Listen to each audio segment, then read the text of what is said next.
जो खूब नाम जप करता है उसके ऊपर किसी का प्रभाव नहीं पड़ता। विपत्तियां, अशुभ विनायक, भूत प्रेत, पिशाच, यक्ष, राक्षस, किसी की ताकत नहीं। कुछ लोग कहते हैं कि आप कहते हैं कि प्रेत सताता नहीं है, तो क्या प्रेत योनि नहीं है? क्या है? योनियां हैं, पर ये उनके लिए है जिनका कर्म भोग उपस्थित हो गया है। जैसे सृष्टि में सांप है, पर सबको काट लेगा क्या? उसी को काटेगा जिसका संस्कार है, कर्म भोग है। ऐसे ही हर योनियां हैं। कोई हमें कष्ट तभी देगा जब हमारा प्रारब्ध कर्म आ जाएगा भोगने के लिए। उसको सहन करने की सामर्थ्य या मिटाने की सामर्थ्य भगवान नाम में है। विश्वास कीजिए, राधा वल्लभ भजत भज भली भली सब होए, जीते विनायक शुभ अशुभ विघ्न करे नहीं कोई। विघ्न करे नहीं कोई, डरे कलिकाल कष्ट भय, हरे सकल संताप हरस्य हरि नाम जपत जय। जिसके मुख में नाम चलता रहता है, जो अशुभ प्रारब्ध है वो भी बहुत क्षीण होकर प्राप्त होता है। जैसे हमने कई बार सत्संग में सुनाया कि काशी में एक बहुत नाम जापक युगल उपासक रहते थे। पूज्य श्री मथुरा दास जी के श्रीमुख से सुना। वो कभी विश्वनाथ जी के दर्शन करने नहीं जाते थे, समय ही नहीं था। जो उपासक एकांतिक भजनानंदी है उसको समय ही नहीं होता अपने ठाकुर सेवा, अपनी दिनचर्या, तो उनको कभी ऐसा महसूस भी नहीं होता कि हम प्रभु से अलग है, क्योंकि प्रभु के नाम रूप लीला धाम में हर समय चित्त जुड़ा रहता है। तो काशी विश्वनाथ जी की जो सेवा के प्रधान थे वो बहुत बड़े ज्योतिषाचार्य थे। उनके मन में एक जलन हुई कि ये काशी में रहकर विश्वेश्वर विश्वनाथ के दर्शन करने नहीं आते और बड़े वैष्णव हैं, भगत हैं। तो वो समय के अनुसार तत्काल विचार करते थे। तो विचार किया उनके जीवन के विषय में, तो लिखा था कि परसों म्लेच्छ सेना आएगी और उनका सर्वनाश कर देगी। तो उनका हाँ, विश्वनाथ जी के दर्शन न करने से अशुभों का नाश नहीं होता, जरूर इनको अशुभ भोगना पड़ेगा। और वो नाम जापक थे, उनका प्रारब्ध था। उन्होंने ज्योतिष के द्वारा विचारा और परसों गए। जब वहां गए तो पूछा कि भगत जी कहाँ? बोले स्नान कर रहे हैं। बोले मध्याह्न में स्नान? बोले ये तो पता नहीं, पर स्नान कर रहे हैं। स्नान करके आए तो उन्होंने कहा मेरी ज्योतिष आज तक कभी गलत नहीं हुई। भगवान विश्वनाथ जी के वरदान से मुझे ज्योतिष का ज्ञान है, और 12 बजे आपके पास म्लेच्छ सेना आनी चाहिए थी आज, और वो आपका विनाश करने, तो वो आई नहीं। इसका मतलब मेरी ज्योतिष झूठी हो गई? बोले नहीं, आपकी ज्योतिष झूठी नहीं हुई, म्लेच्छ सेना आई थी। बोले यहां तो सब यथावत है। बोले प्रगट में नहीं आई। मैं जब भोग पधराकर प्रिया प्रीतम का ध्यान कर रहा था भोग का, उसी समय म्लेच्छ सेना मेरे ध्यान में आई और सब कुछ विनाश किया। फिर मेरा ध्यान टूटा, तो हमने सोचा चलो प्रगट में न सही, भाव में तो आई, तो इसीलिए स्नान करने गए थे, अब भोग उसारेंगे ठाकुर जी का। ये है ठाकुर सेवा और नाम जप का प्रभाव कि अशुभों को भाव में मिटा दिया, स्वप्न में मिटा दिया, या थोड़ा बारा कष्ट दे के मिटा दिया। नाम के बल मिटत भीषण अशुभ भाग्य विधान। भीषण अशुभ भाग्य का विधान नाम जप से मिट जाता है। नाम बल मानो लहित सुख सहज मन अनुमान। जैसा सुख चाहिए तुम्हें, जो सुख चाहिए तुम्हें, वो तुम्हें प्राप्त होगा, केवल नाम जब बढ़ाओ। जो इच्छा करी हो मन माही, हरि प्रसाद कछु दुर्लभ नाही। जैसे बाजार में आप जो चीज चाहो ले सकते हो, पर आपके पास रुपया होना चाहिए। ऐसे ही त्रिभुवन में जो चाहो प्राप्त कर सकते हो, आपके पास भजन बल होना चाहिए, नाम बल होना। नाम बल मानो लहित सुख सहज मन अनुमान। नाम टेरत टरत दारुण विपत्ति शोक महान साधन। नाम सम नहीं आन। नाम के बराबर कोई साधना नहीं। जो मानो हर समय नाम रटता रहता है, तो मन के इच्छा के अनुसार उसको भोगों की प्राप्ति हो जाती है। भोगों की प्राप्ति ना चाहे तो भगवत साक्षात्कार हो जाता है। भगवत साक्षात्कार भी ना चाहे तो अद्भुत प्रेम प्रकट हो जाता है। नाम का प्रभाव। नाम टेरत टरत दारुण विपत्ति शोक महान। कोई कितनी भी विपत्ति शोक में हो, खूब नाम जप करो, देखो हर विपत्ति कोहरे की तरह नष्ट हो जाएगी। जैसे सूर्य के उदय होते ही कोहरा सब विध्वंस हो जाता है, ऐसे ही नाम का जब प्रकाश उदय होगा हर दुख विपत्ति नष्ट हो जाएगी। आरत करी नर नारी ध्रुव सब रहे सुचि सहिदान, नाम के परताप ते जल पर तरे पाषाण। जिसने आर्त भाव से नाम जप किया हो, चाहे स्त्री हो, चाहे पुरुष हो, बालक हो, चाहे वृद्ध हो, ध्रुव माने परम सत्य, सब परम पवित्र हो गए और निहाल हो गए। जो भगवान नाम जप किए सब आनंद मस्त हो गए। अरे नाम ले ले करके जब नल नील ऐसे पत्थर रखते थे तो वो डूबे नहीं, नाम का प्रभाव, नाम मुख से लेकर के रखते थे। ऐसा कोई न समझे कि पाषाण पे नाम लिख करके रखते, नाम उच्चारण करते, जय श्री राम, और पत्थर रख दिया तो तरा नहीं, क्योंकि मुनि का आशीर्वाद और नाम का प्रताप। नाम बल सागर उलांघ्यो सहज ही हनुमान। हनुमान जी महाराज भगवान के चरणों का चिंतन करते हुए जय श्री राम पूरे समुद्र को लांघ गए। ये समुद्र से भी बढ़कर भव समुद्र है। अगर ठीक से नाम जप करो तो लांघना ही नहीं पड़ेगा, सूख जाएगा। नाम लेत भव सिंधु सुखाही, करहु विचार सुजन मन माही। नाम जितना जपोगे तो उसका प्रभाव होगा कि भव समुद्र सूख जाएगा, संसार से पार होना ही नहीं पड़ेगा, संपूर्ण संसार भगवत स्वरूप है ऐसा अनुभव में आ जाएगा। नाम बल संभव सकल जे, कछु असंभव जान। नाम देखो, बस मन लगाने के बाद एक बात मान जाओ, कुछ भी असंभव नहीं है, कुछ भी असंभव नहीं। नाम से सब कुछ प्राप्त हो जाएगा, सब कुछ। नाम का अपार प्रताप। 18-20 साल से किडनी फेल है, चल रहे हैं, जीवन चल रहा, जो दिनचर्या चाहिए वो दिनचर्या चल रही। असंभव, ये असंभव जो संभव शब्द में बदलता है वो नाम से केवल बदलता है। सच्ची मानिए, नाम बल संभव सकल जे, कछु असंभव जान। जो असंभव लगता है कैसा नहीं हो सकता, वो साफ संभव नाम बल से। अभी कैसे तुम्हें एक एक पल की घटना बताएं, जिस समय जो सेवा है उसी समय एक अपार बल आता है और सेवा करवा के चला जाता है। धन्य ते नर रहत जिनके, नाम रट की बान। पाप पुण्य प्रजारि बेहित, प्रबल पावक खान। होत छिन महाछार, निकसत नाम जान अजान। नाम की महिमा अमित को, सकै करी गुणगान। राम ते बड़ नाम जेहि बल, बिकत श्री भगवान। भगवान को खरीद सकते हो नाम जप से, बिकत श्री भगवान। नाम की महिमा अमित को, सकै करि गुणगान। राम न सकहि नाम गुण गाई, कहूं कहां लगी नाम बड़ाई। धन्य है वो उपासक जिसने प्रधानता नाम जप के लिए। तुम्हारा जीवन इस समय बिल्कुल तेजोमय होना चाहिए, अग्नि स्वरूप। तुम ब्रह्मचारी हो, बैरागी हो, भगवान नाम जाप में तुम कहां हैं? भजन में बैठे, अच्छा हृदय शीतल हो जाए। 2-3 घंटे आराम कर लिया, इसके बाद भजन में लगे हैं, निरंतर भजन में लगे हैं।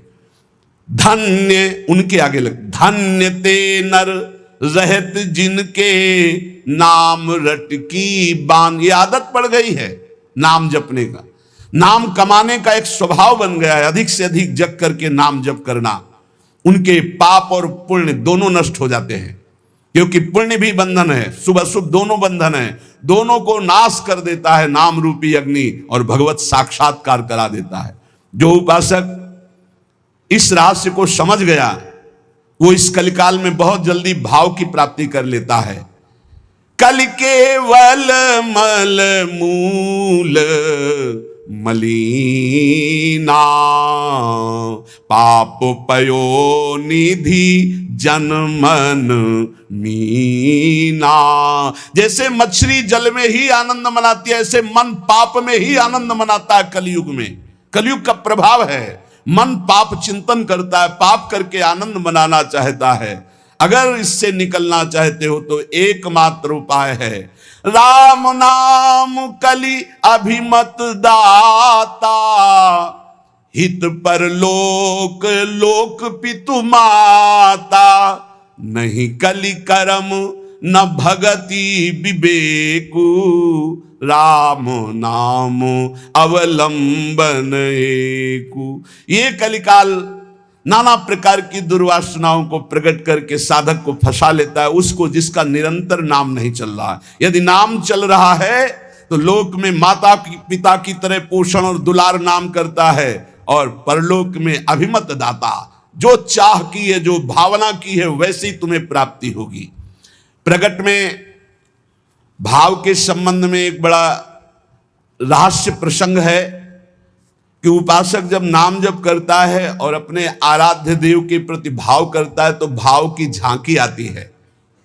यहां कहते हैं उसे कल्पना मत मानो, उसे कल्पना मत मानो, प्रभु आपके भाव में पधारे हैं।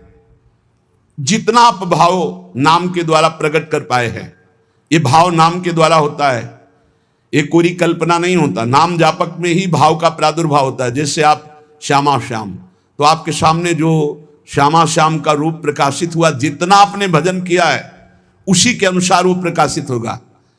और आपका यदि भजन निरंतर चल रहा है और भाव गाढ़ है तो साक्षात श्यामा श्याम आपके सामने दिखाई देंगे। भाव का तात्पर्य है चिंतन। भावना करते करते रूप का सामने प्रादुर्भाव हो जाना। नाम जप करते करते भाव और भावना करते करते रूप का प्रादुर्भाव। मनोवृत्ति भावुकता में इतनी डूब जाए कि आपका ध्यान साक्षात दिखाई देने लगे कि मेरे प्रिया प्रीतम है। नाम का यह प्रभाव। ये विवेकहीन जो लोग कहते हैं मैंने भगवत साक्षात्कार कर लिया है, ये उनकी बातें नहीं, प्रपंच वाली बातें नहीं। यहां ठीक सत्य बात को समझो। भाव अंतस्थल में ऐसा द्रवीभूत हुआ कि आराध्य देव का रूप झलकने लगा। ये नाम जापक सदाचरण करने वाले भावुक उपासक की बात बताई जा रही है। जहां भक्त की दृष्टि सर्वत्र से हटकर केवल अपने इष्ट देव में है, जहां केवल भगवत वार्ता, भगवत चिंतन, भगवत प्रभाव, भगवत रूप, ये कल्पना की बात नहीं कर रहा हूं, वहां सर्वथा यथार्थ में भगवान का प्रादुर्भाव होता है। जैसे आप देखो, जितना भजन करते हो आप देखो, अभी भावना करके आपके प्रभु वैसे दिखाई देने लगेंगे। अगर नहीं दिखाई देते, नहीं भावना बन रही, तो अभी नाम जप और बढ़ाइए, नहीं आपके सामने वैसे ही खड़े हैं। आप देखो आपके भाव में आ रहे हैं कि नहीं आ रहे हैं, वो हैं, हर समय आपके पास है। अगर भाव में नहीं आ रहे हैं तो नाम जप और बढ़ाइए, अभी नाम जप रंग नहीं लाया है। भावना जिस रूप की होती है उसे शास्त्रीय भाषा में ध्यान कहा जाता है। ये तभी परिपक्व माना जाता है। ध्यान की से सुनिएगा, आपको ध्यान में, भावना में अपने प्रभु को बोलते हुए दिखाई देगा। शब्द प्रभु आपका स्पर्श कर रहे हैं, आपको बिल्कुल ऐसा स्पर्श दिखाई देगा जैसे कोई प्रगट में स्पर्श करता है। रस, परमानंद स्वरूप प्रभु का रसास्वादन हो रहा है, और गंध, प्रभु के श्री अंग की गंध उसको अनुभव में है, सुगंध, अद्भुत सुगंध। इस ध्यान में ये भावुकता नहीं है, वो स्पर्श कर सकता है प्रभु के चरणारविंद। प्रगट में वो निरख सकता है प्रभु को, वो प्रभु का आलिंगन कर सकता है, वो प्रभु से संभाषण कर सकता है। यही बात कपिल भगवान ने कही श्रीमद् भागवत में कि मेरा जो अनन्य भक्त है वो मेरे को केवल देख ही नहीं, मेरे से संभाषण कर सकता है, मेरे से बातचीत कर सकता है। प्रभु का स्पर्श करके दिव्य पुलकावली, प्रभु के श्री अंग की दिव्य सौरभ हो, उसको गंध आ रही, सुगंध आ रही, वो प्रभु का स्पर्श कर रहा है, प्रभु उनका स्पर्श कर रहे, प्रभु से संभाषण कर रहा है, प्रभु उत्तर दे रहे हैं, ऐसा गाढ़ भाव में होता है। वो भावुक उपासक अपने आराध्य देव के चरण स्पर्श कर रहा है, आराध्य देव उसके मस्तक पर हाथ रख रहे हैं। ये सारी बातें परम सत्य, ऐसा नहीं कि केवल भावना है, केवल कोई कल्पना है, पर ये उन उपासकों की होती है जिनका भाव परिपक्व हो गया है, भाव सिद्ध हो गया है। वो मनोराज्य में नहीं विचरण करते, ये उनका मनोराज्य नहीं है, ये इनका भाव राज्य है।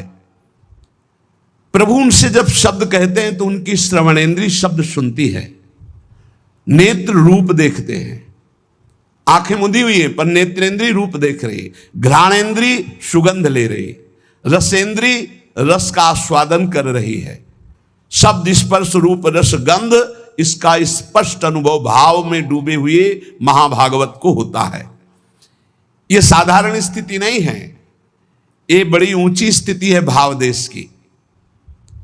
ये कल्याण स्वरूप उपासक जो हो चुका है उसकी स्थिति है, पर इसको बहुत ऊंची स्थिति मान के छोड़ नहीं देना है। अपने गौर से देखो, अपने आराध्य देव झलक रहे हैं कि नहीं? वो हैं वैसे ही प्रिया, वैसे ही लालजू, जैसा आप संबंध सबसे हटा पाए हैं, जितना नाम जप, जितना गाढ़ भाव, उतना ही आपको अनुभव हो रहा है। देखो भला, दिखाई दे रहे हैं कुछ तो, जितना आप नाम जप कर रहे हैं भाव में तो आ ही रहे हैं, नहीं आ रहे? भाव में आ रहे हैं वो आ रहे हैं। अगर अंधेरा दिखाई दे रहा है तो अभी नाम का प्रकाश नहीं हुआ। खूब नाम जप करो, जल्दी करो, ज्यादा समय नहीं रह गया, गाड़ी आने वाली है, बस भागना है, यहां से भागना है। कुछ समेट नहीं पाओगे, जल्दी समेट लो मन और इंद्रियों को और लगा दो नाम पे, और भाव की प्राप्ति करके भाव देश से अपने देश में जाना है, अपने प्रिया प्रीतम के पास जाना। मान लो ये सब अज्ञानियों की बात न सुनो। और हमने उपासना की, भक्ति की, हमारे अमुक मर गए, अमुक क्या, तुम भी मरोगे, सब मरेंगे। यहां जाना है, यहां आए हो कमाने के लिए, भाव बनाने के लिए, भजन एकत्रित करने के लिए। जिसकी समझ में ना आए, आप तो सत्संगी हैं, आप तो बड़े कृपा पात्र हैं, आप तो समझ लीजिए, जाना है, तैयारी कर लो। जितना भाव है उतना ही आपकी ऊंचाई है। तार्किक लोगों से बचिए। अरे कोई ध्यान है, कोई प्रभु है, ये तो तुम्हारी कल्पना है। नहीं, यहां कह रहे आपको जितना अनुभव में आ रहा है वो प्रभु हैं, पक्का विश्वास करो, प्रभु आए हैं आपके ध्यान में। गाढ़ भाव का ये था, माम प्रपद्यन्ते तास तत्व भजाम्यहम्। पुलकित हो जाओगे कि हाँ प्रियाजू आ गई, देखो हमारे ध्यान में लालजू आए। लालजू प्रियाजू कैसे गलभैया दी हुई, कितना सुंदर निकुंज है, कितना सुंदर लता भवन, सुंदर पुष्प के पावड़े बिछे हुए, पराग की गद्दी लगी हुई, उस पे युगल सरकार कैसे विराजमान है। ये भाव में देखो, अधरों पर बंशी है, गलबैया दिए हुए युगल सरकार, प्रियाजू लालजू की तरफ देख रहे, लालजू प्रियाजू की तरफ देख रहे, और बंशी से नाम गुणगान कर रहे प्रियाजू का। किसी को कभी प्रमाणित करने की कोशिश मत करो कि आपका भाव बन गया है। अविश्वासी से कभी ये वार्ता भी मत करो, नहीं तुम्हारे भाव में ठेस पहुंच जाएगी। ये साक्षात भगवत दर्शन है, साक्षात भगवत दर्शन। इसी से गाढ़ अवस्था में बस बात बन जाती है, यही गाढ़ अवस्था। श्रद्धा विश्वास करो, साधन का मूल मंत्र है श्रद्धा और विश्वास। जो नाम जप कर रहे हो, जो भावना में प्रभु आ रहे हैं, वो आ रहे हैं आपके, विश्वास करो आ रहे हैं। पर यह किसी से कहना नहीं है, किसी तर्क के द्वारा अपनी श्रद्धा को नष्ट नहीं करना। अरे ये तो कल्पना है, नहीं, साक्षात प्रभु आए, कोई उनके लिए कल्पना भी नहीं कर सकता। अगर वो ना पधारे तो कोई भाव, मुनि मन ध्यान धरत नहीं पावत। भक्त जब गाढ़ भाव नाम के बल से करता है तो देख सकता है। जो शास्त्रों में रूप वर्णन है वो एक अंश मात्र है, जो रूप है उसका तो वर्णन हो ही नहीं सकता। बोले सजल मेघ, नील मेघ की कांति, क्या हम सजल मेघ को देख लें तो श्याम सुंदर के अंग को देख लेंगे? नहीं, कोई भी प्राकृतिक उदाहरण चिदानंद देह में बनता ही नहीं, पर भावना करने के लिए। शास्त्रों में जो रूप है वो अंश मात्र केवल वाणी से प्रकट है, पूर्ण का तो वर्णन ही नहीं हो सकता। भगवान का वो रूप वो वेश, वो प्रकाश नाम जापक अन्य संबंध त्यागी उपासक के हृदय में प्रकट होता है। जैसा रूप भक्त चाहता है वैसा रूप प्रभु प्रकाशित कर देते हैं।